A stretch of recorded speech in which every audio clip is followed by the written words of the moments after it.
Iran committee has delivered their speeches. There are going to be a few minutes for the press committee members to raise questions towards the delegates who have just made their speeches. We're going to start with the committee first, the Security Council, then comes the Economic and Social Council. After that, there will be the High Commission for Refugees. The fourth committee will be the Council of the European Union, and we're going to close a press conference with the ICJ. So I would like to ask to come to the floor the two speakers of the Security Council.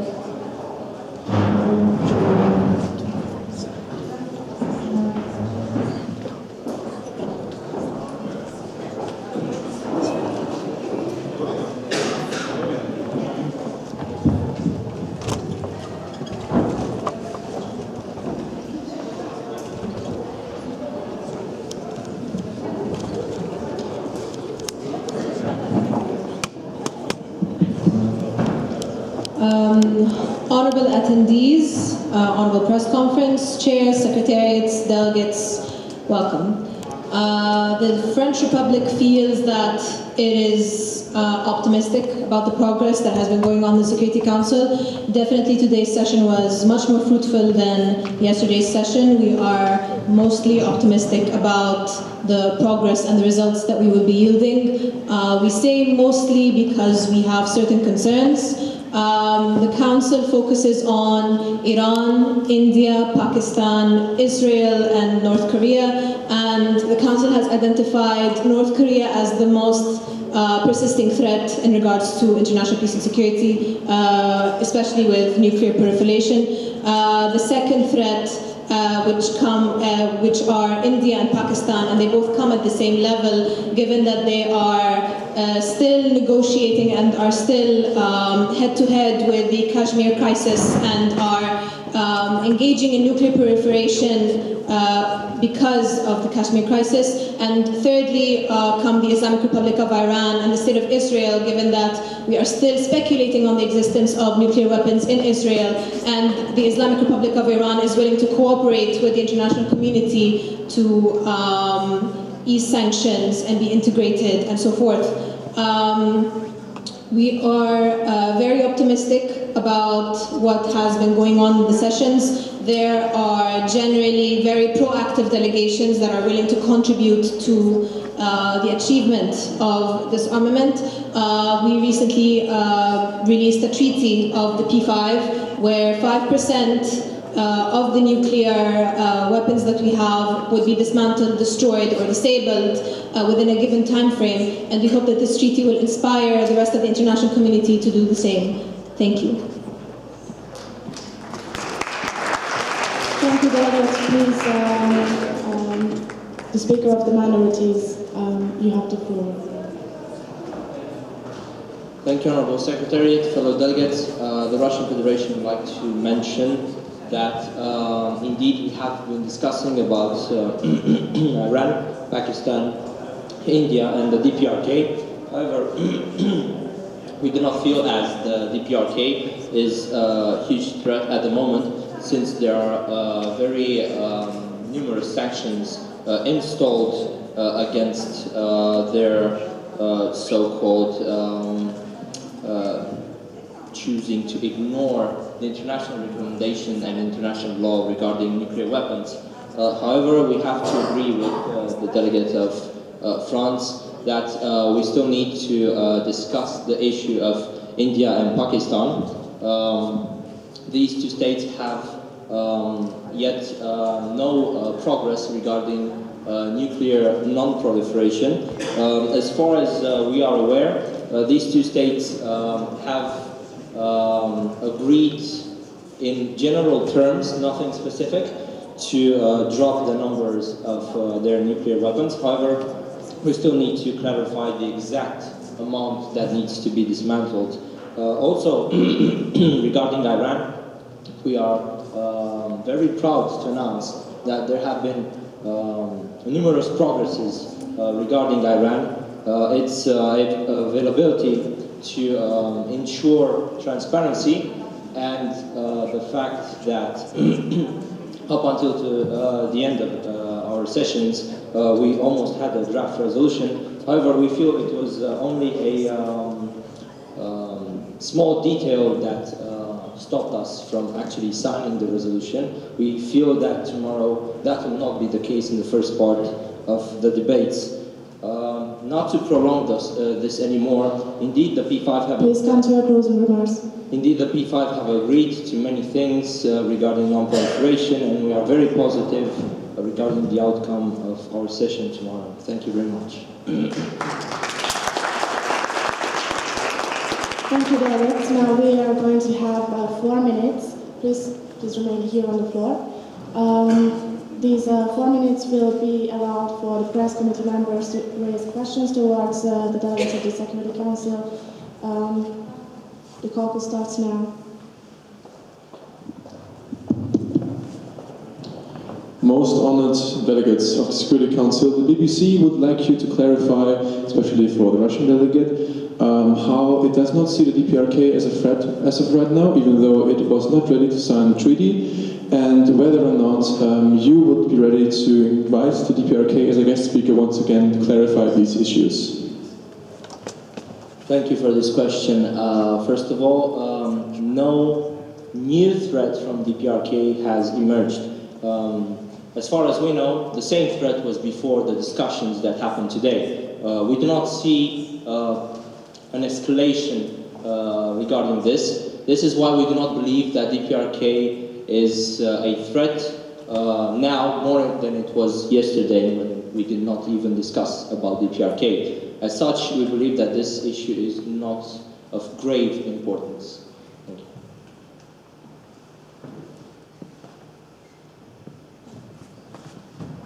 Thank you. Dear delegate, Al Jazeera would like to ask whether you're planning to debate on sending UN peacekeeping troops to Syria. Thank you for this question. Yes, we have discussed this in the first part of the day. Unfortunately, we had more pressing issues afterwards. We have continued this discussion during the late interconnectivity sessions. Yes, we are planning to do so. Yes, the P5 members have basically agreed on a humanitarian aid mission and a Blue Helmet mission on the soil of Syria, since Syria has forwarded a request, a formal request towards us. As such, we believe that the Security Council cannot ignore the request of Syria to have a UN peacekeeping mission there. Thank you very much. The BBC would also like the Russian delegate to maybe clarify this small detail that kept the Security Council from signing the Transparency Treaty for Iran. The USA initially agreed to our terms. However, in the end, and we agree with USA, there has been a small detail in the resolution, mainly about the G5+1 deals. It stated that the G5+1 deal will have operative clauses which will identically be used in our resolution. However, the deal was not signed yet, and the resolutions and the operative clauses are not final. As such, and there are no signatories for the deal yet. As such, we felt the need to add the word final form towards the deal, which is, in our opinion, a very, very small issue. Thank you. Thank you very much. And one more question from the BBC to the French delegate this time. You mentioned that the P5 treaty includes that all states will reduce their nuclear equipment by weaponry by 5%. Is that correct? Thank you for the question. The treaty specified that the P5 states would reduce their nuclear stock by 5%, but we hope that the treaty will encourage other states to do the same. Then a follow-up question to this. Today I heard, the BBC was in the room when some of this was debated, and we heard the notion that some nations wanted those states with most nuclear weapons, for example Russia and the USA, to disarm more weapons than other states. would you be ready to raise the 5%, or do you think that the 5% should be equal, that all states should have an equal amount of weapons disarmed?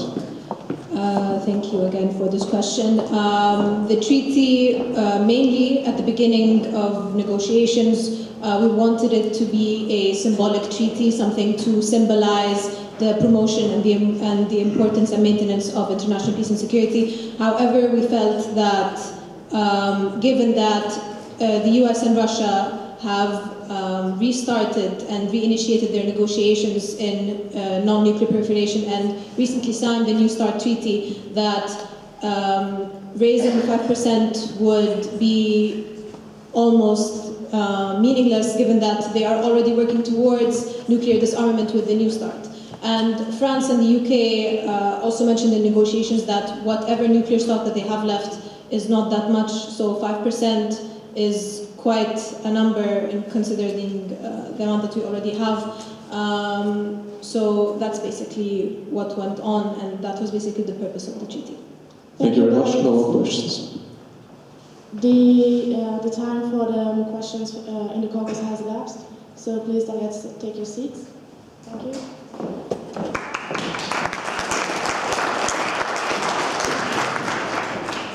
I would like to call upon the delegates from the Economic and Social Council to come to the floor and deliver their speeches. The time limit is set to 2 minutes.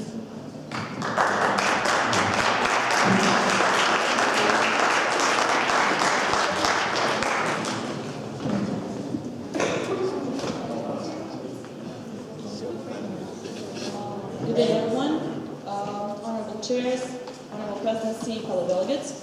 I address you as part of the delegation of the United Kingdom to elaborate on a resolution that we have drafted together with Turkey, United States, and Israel, and have been supported by Brazil. In fact, coming from the Economic and Social Council, we mostly focused, given the fact that our topic speaks about the economic and social hardships caused by the conflicts and cultural and religious radicalization in the Middle East. Our resolution mostly focuses on foreign humanitarian aid, which has already been provided by all of our signatory states. In fact, we speak mostly about the humanitarian aid that has been provided in collaboration with UNICEF and some other UN-affiliated organizations such as the FAO or the World Food Organization. In fact, we have already collaborated on that, and our resolution mostly focuses on just continuing with this collaboration, mostly by organizing help in terms of giving the food vouchers to people internally displaced. Apart from that, also helping the children proceed as much as possible in the given conditions with their childhood, basically starting initiatives such as the No Laws Generation Initiative, which basically tries to help, tries to provide child-friendly spaces for children to get education and psychological help if needed. We also organize mobile clinics that are there also to help anyone suffering from psychological or physical trauma. And generally speaking, to conclude, what we mostly focused on is also providing some resolutions that have already been starting in Turkey recently, which is basically connecting the people affected to the refugee camps, actually using technology. Please come to closing remarks. To connect them via modern technologies, just to basically inform the people in power of what exactly they need in terms of help, just so we can help as much as we can. Thank you. I'd like to call upon the second speaker. Please come to the floor and deliver your speech.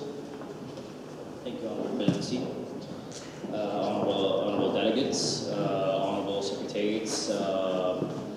We would love to mention that the delegation of Iran would like to believe that the progress in the Economic Council, Economic and Social Council is currently very fruitful regarding the results that we are getting.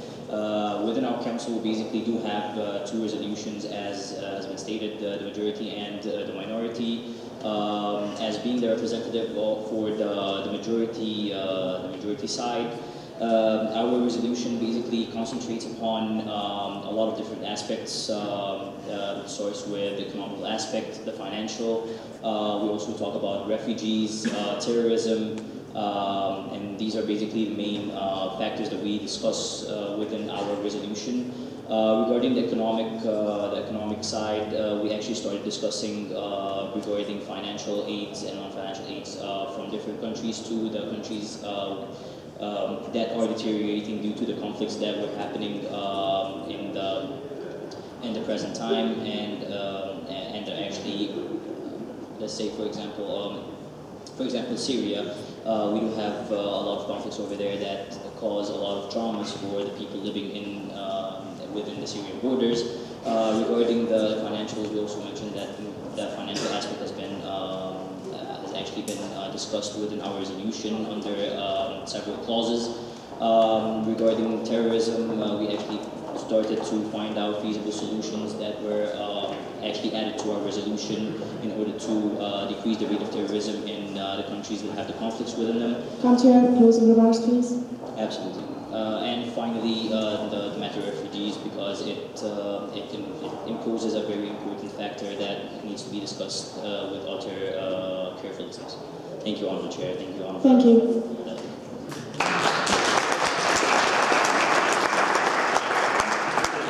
Because of the late startings, we have decided that the press committee altogether will have 3 questions to raise.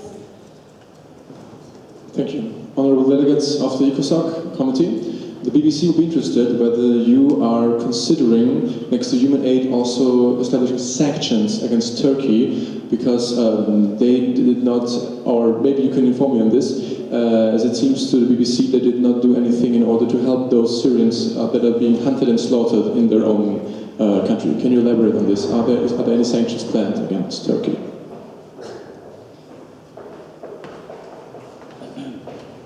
Regarding the situation in Turkey, we do believe that as the Iran and the delegation of Iran, and alongside with the delegations that are represented under our resolution, we believe that sanctions, the issue of sanctions on Turkey wasn't actually negotiated yet.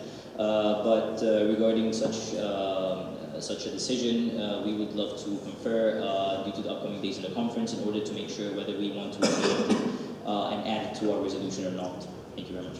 Thank you very much. And the BBC has one more question. You were talking about bringing communication technologies to the refugees so they can communicate better. We would like to know, are there any specific plans on how we would like to achieve that and how you would get these technologies actually to the refugee camps? The main purpose of such initiation for actually providing the technological communication for people and within the conflicted regions is to basically provide them with a chance to reach the outside world and talk about the pains and talk about whatever is happening on the grounds, all the conflicts. So therefore, regarding specific matters regarding this clause, we haven't been discussing it yet, but I can assure you that it will be discussed in the further upcoming days. Thank you. The delegation of United Kingdom would like to add that this initiative has already been started in Turkey. That's why we included it in our resolution. So it's basically thought of as an internet platform which would help. It initially started with students, but what we suggest is that it should sort of spread on other citizens suffering in these areas as well. Basically just a direct communication between international organizations and people on the ground, or simply someone who can help and someone who is affected. It has already started, it's stated in our resolution, it's already going on in Turkey, and we suggest that we think it's a really good idea. Thank you very much. Last question. Do you happen to have any data on the internet penetration in those regions? Penetration in internet spread, because you mentioned an online platform. Can it actually be reached by those who in need? Yes, it's actually just starting, so it's probably going to be further developed. But for now, we see the problem, but we currently don't have any data concerning it. Thank you very much. No more questions. Thank you. The time has elapsed. Please take your seats.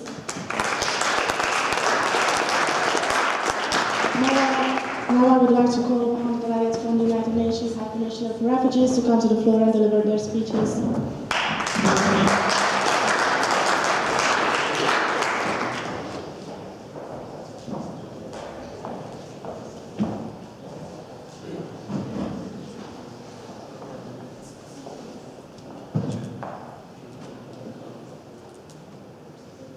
Honorable chairs, esteemed delegates, and dear guests. Delegation of Italy has been chosen on behalf of the High Commissioner for Refugees to inform the press and the guests about the events or the ongoing events within the committee. The last 2 days have been extremely productive and very insightful for all the delegations present. Our major focus was on solving the refugee crisis caused by the Syrian civil war, as well as the activities of Islamic State in the region. Throughout all of our joint endeavors, we have tried to reach an amicable solution that would appeal to all the sides, but we have mostly tackled several different themes, and now I will elaborate on these.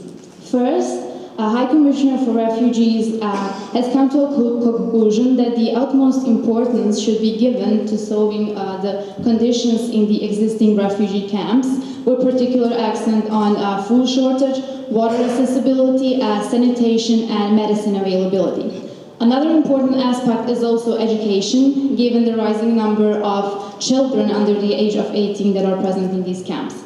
Second, the High Commissioner for Refugees has experienced budgetary issues because current budget is only 1 billion, whereas the estimated needs are exceeding 5 billion. Third, the European countries were particularly concerned with the Mediterranean refugee crisis and the illegal immigrants smuggling through the sea. Hence, the delegations of Germany and Italy have signed a treaty that furthers cooperation between these two countries and launching a new Safe Sea operation that would mimic the Mare Nostrum operation. Ultimately, we managed to cooperate with Security Council on the issue of sending security troops to secure the delivery of aid. In conclusion, we have currently reached a point of writing a resolution. We have 2 resolutions in progress, and we still do not know what the outcomes will be. Thank you, and I'm open for the questions.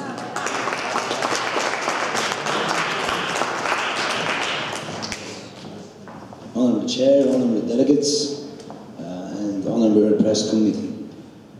The delegation of Lebanon is here to summarize the last 2 days, as my fellow delegate has summarized it. The first day was very fruitful. We started, everyone in the conference was just pointing fingers, but at the end we have come up with the first solutions provided by the Lebanese delegation. The solutions had important points such as implementing peacekeeping troops on the refugee camps and having different means of transportation of aids to the refugee camps. And these had to be approved from the Security Council, and they were approved in the interconnectivity session.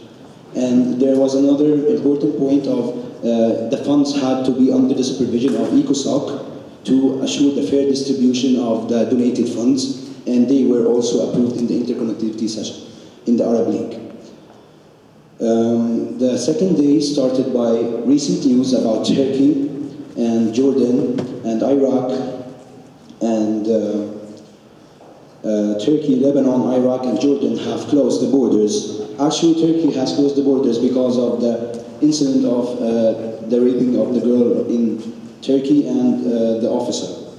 And the others have closed the borders due to the high number of refugees demanding to be hosted over there.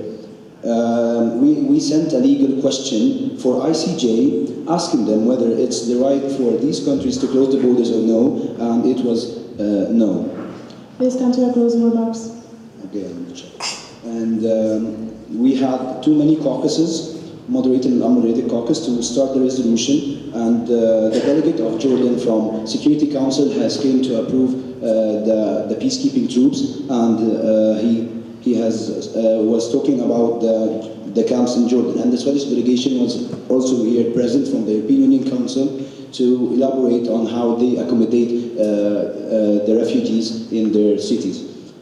And the second day is now, we have 2 resolutions. Time has elapsed. Thank you. Thank you for your speech.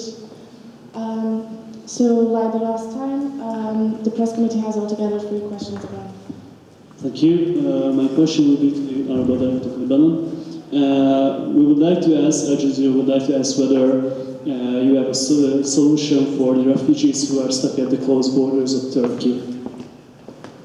Actually, the closed borders of Turkey, it's their own sovereignty, and we cannot just interfere in their sovereignty. Although we are working to find a peaceful solution, and we're trying to find a place to accommodate them immediately, even if it's outside the region of the Middle East. Thank you. Honourable delegates, the question of the BBC, it's more of a question of clarification. You said that the ECOSOC granted a certain budget for your project. Is that correct? I did not say this. I said that they approved that they will supervise the funds donated to the refugee camps. Okay, then was that the budget that you mentioned, honourable delegates, on the budget that's missing right now? Thank you for your question. No, this is actually the point we diverge on, because one resolution is supporting alternative means of raising money for the budget, and the other is actually involving the ECOSOC. We consider that it is better to raise money through different donations and money from the member states, rather than to include the supervision of other committee. Thank you. Thank you for clarifying this. No more questions. Thank you, delegates. You may take your seats.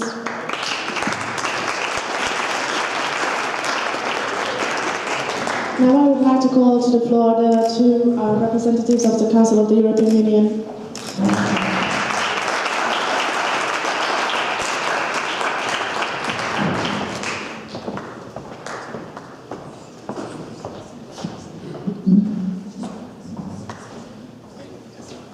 Good afternoon, honorable chairs, honorable delegates, and honorable members of the press.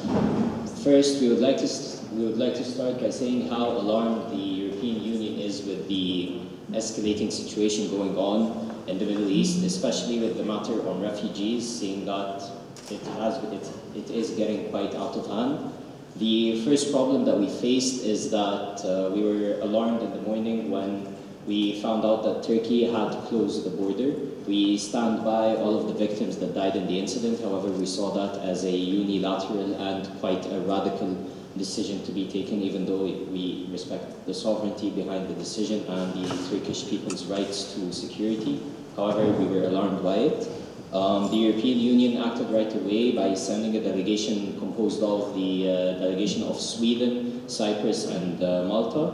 And we were able to discuss with Turkey a treaty that we are currently working on. The treaty includes reopening the borders for the refugees seeking refuge in Turkey, and then the European Union will provide different forms of assistance for the refugees on Turkish lands. This assistance includes and is not limited to financial assistance and humanitarian aid. And as for the remaining proceedings of the committee, I will leave my colleague to talk about them.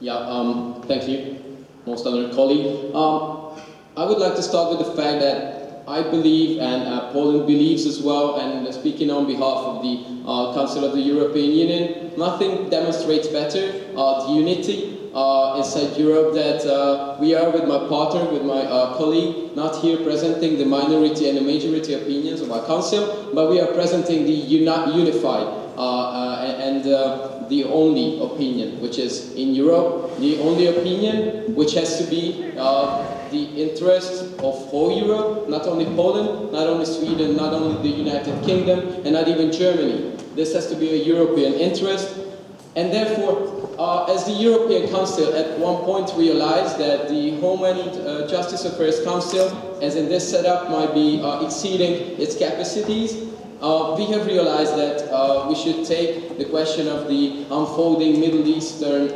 refugee crisis to a higher political level. And that's why the Justice and Home Affairs Council, with the leadership of some of the nations present, decided to ask His Excellency, the former Prime Minister of Poland, now presently President of the European Council, Mr. Donald Tusk, in his capacity as the President of the European Council, to call for an extraordinary session of the European Council in order to have a more massive and actually faster decision-making progress, and so that we can show the world that Europe has evolved. Europe is no longer only a regional actor, and the European Union is a global player, and we, as the last words of our speech, we would like to say that that is actually written in the Treaty of Rome, that the motto of the European Union should be unity in diversity. And last but not least, the Council is really pleased that we have this pair of wonderful chairs. So we'd like to thank, by this way, the work of the President of the European Union Council. Thank you. Thank you for the speeches. Now come the 3 questions. Thank you for your speeches, honorable delegates. The BBC happened to be present at some of your debates today, and it was quite obvious that there was quite a debate about which country, which nation would take on the biggest part of the refugees and how to be distributed. Was there some kind of consensus reached today?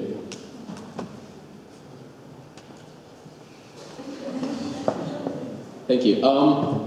Yes.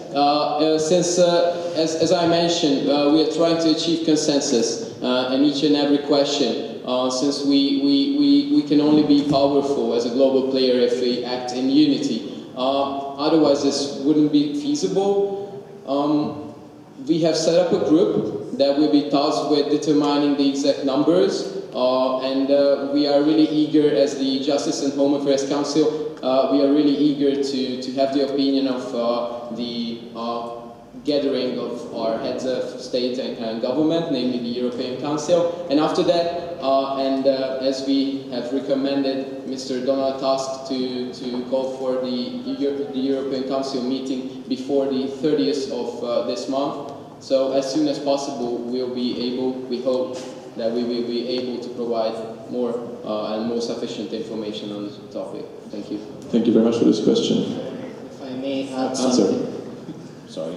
And if I may add something, the European Union will be discussing tomorrow a legislative proposal that will potentially talk about accommodating more refugees from the Middle East and other areas that are facing certain troubles, including but not limited to Africa and Ukraine. So this legislative proposal will be discussed tomorrow, and hopefully we will have a definitive answer to your question.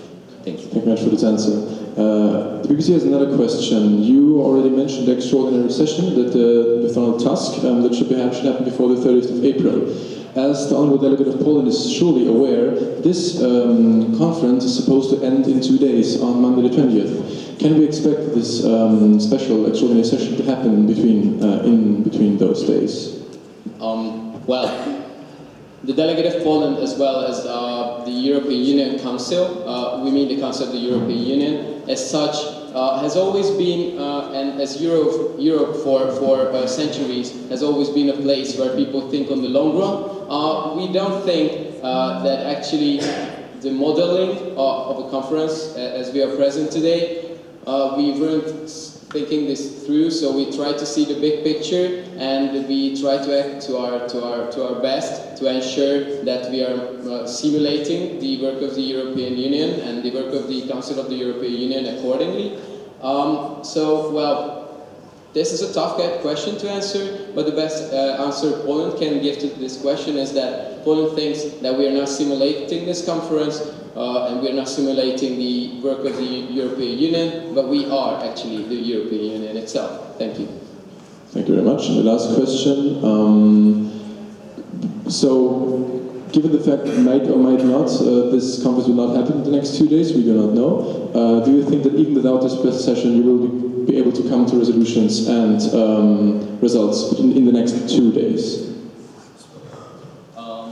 First of all, we would like to stress that the call for an extraordinary meeting in itself is a very positive step, seeing that the members of the European Union have determined that it is important to escalate the level of political discussions to the heads of states. So with that being said, this in itself is a very positive step for the work of the European Union. Secondly, as we mentioned, the purpose of the Council of the European Union in the past couple of days other than discussing the different crises that have occurred, is to discuss the legislative proposal proposed by the European Union Parliament. This legislative proposal will be very thorough in not only reacting to the crisis at hand, but to reacting to armed conflicts in general, because as mentioned previously by many members of many committees and many other delegations, that the dynamic of armed conflict is changing, and the European Union embraces change, and we are changing accordingly. Thank you. Thank you very much for this Thank answer. you, Delegates. The time has elapsed for this caucus. And finally, last but not least, we're going to have a representative from the International Court of Justice reflecting on the advisory opinion. Please take the floor.